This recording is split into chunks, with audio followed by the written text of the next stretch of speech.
ஒரு கப் அளவுக்கு முந்திரி எடுத்துருக்கிறேன். முந்திரியை நல்லா மிக்சி ஜாரில் போட்டு தண்ணி விடாமல் நல்லா பவுடர் மாதிரி திரித்து எடுத்துக்கலாம்.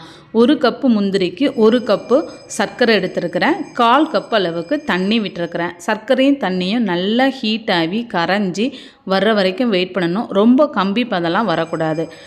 அதுக்கப்புறம் நம்ம திரித்து வச்சுருந்த முந்திரி பவுடரையும் ஆட் பண்ணி நல்லா மிக்ஸ் பண்ணி விட்டுக்கணும். ஏலக்காய் ஒரு 1/2 ஸ்பூன் அளவுக்கும் நெய் 1 ஸ்பூன் அளவுக்கும் விட்டு நல்லா மிக்ஸ் பண்ணிவிட்டு ரொம்ப நேரம் அடுப்பை சிம்லேயே வச்சு தான் கிளறணும். அதுக்கு பிறகு பட்டர் ஷீட்டில் நெய் தடவி வச்சுட்டு இதை அதில் ஊற்றிட்டு பட்டர் ஷீட்டை நல்லா திருப்பி இந்த மாவு பதம் சப்பாத்தி மாவு பதத்துக்கு வர்ற அளவுக்கு நம்ம டைட்டாக பிசைஞ்சு நல்லா கை சூடு பொறுக்கிற அளவுக்கு பொறுமையாக செஞ்சுட்டு ஒரு உருட்டுக்கட்டையை வச்சு உருட்டி விட்டுக்கலாம். இப்போ நம்மளுக்கு தேவையான அளவுக்கு ஷேப் கட் பண்ணி எடுத்துக்கலாம். யூடியூப்பில் ரொம்பவே டீட்டெயிலாக போட்டிருக்கிறேன். கீழே லிங்க் கொடுக்குறேன், பார்த்துக்கோங்க. சூப்பரான காஜு கட்லி ரெடி.